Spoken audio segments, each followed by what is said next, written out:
Well, President Biden faces another major test today as he continues to try to quiet doubts about his fitness for re-election. The president will take questions from reporters in a very rare solo news conference this afternoon, marking the last day of the NATO summit happening in Washington. And a strong performance could convince the growing chorus of doubters that he can serve a second term. But any stumble risks bringing more calls for him to step aside. As he fights the calls to step down, the president was hit with a major blow yesterday. Vermont Senator Peter Welch became the first Democratic senator to publicly call for Biden to drop out. Writing in the Washington Post, Welch urges President Biden to reassess whether he's able to beat Donald Trump. And another hit came from lifelong Democrat and movie star George Clooney in an op-ed. Clooney wrote, quote, "The Joe Biden I was with 3 weeks ago wasn't even the Joe Biden of 2020. He was the same man we all witnessed at the debate."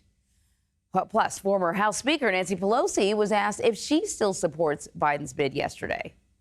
It's up to the president to decide if he is going to run. We're all encouraging him to make that decision because time is running short. Now, we should remind folks that President Biden says he is running. The Biden team is not backing down. Today, a trio of top Biden advisors is heading to Capitol Hill to try and reassure Senate Democrats. So for more on what's been going on in Washington, I want to bring in CBS News intelligence and national security reporter Olivia Gazis. So, Olivia, I want to get to the NATO summit, but I want to talk a little bit more about this conference that he's going to be having. He's going to be taking questions. This is a big deal for President Biden because he actually doesn't do this very often.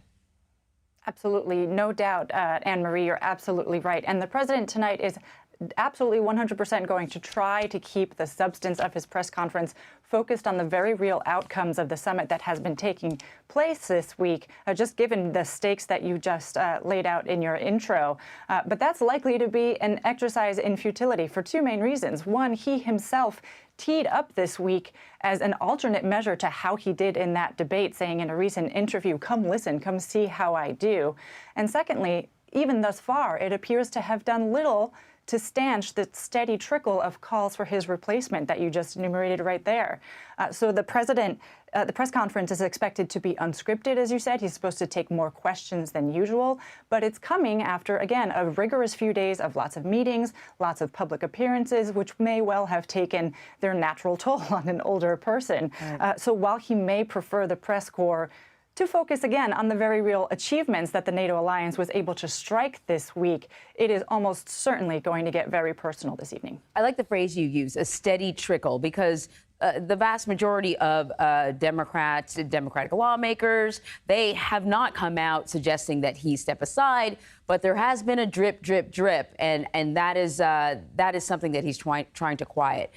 So sticking to the summit, yesterday, amid these lingering doubts about his fitness, the commander-in-chief really wanted to express his commitment to NATO. I want to play a little sound, but what do you have to say? Since I took office, we've doubled the number of battle groups in NATO's eastern flank, and the United States has.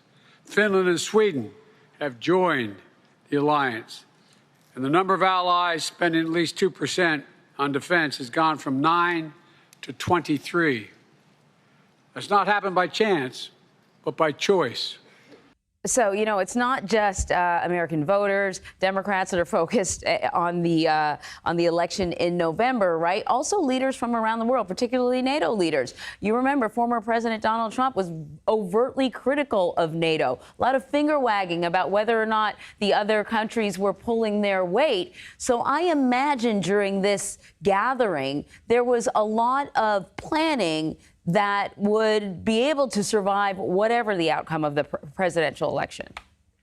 Absolutely. And you mentioned the former president. He spent some time yesterday renewing some of those critical talking points of the NATO alliance and sort of misconstruing how that payment structure actually works. His most successful and sort of the stickiest talking point that he's used is to say that, maybe NATO countries are not pulling their weight, they're not paying enough, making it sound as though they have to pay into a pool in order to get protection from the United States or from the alliance writ large under Article 5, but it's not that's not really what it is. That 2% spending threshold is a measure of how much they each spend of their own GDP on their own defense.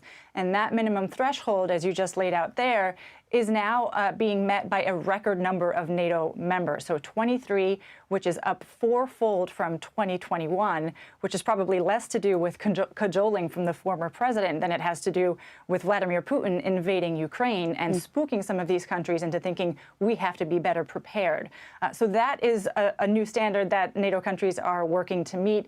They've also spent a lot of time this week trying to shore up longer-term, sort of more ironclad protections for Ukraine in the event of a political change in the United States.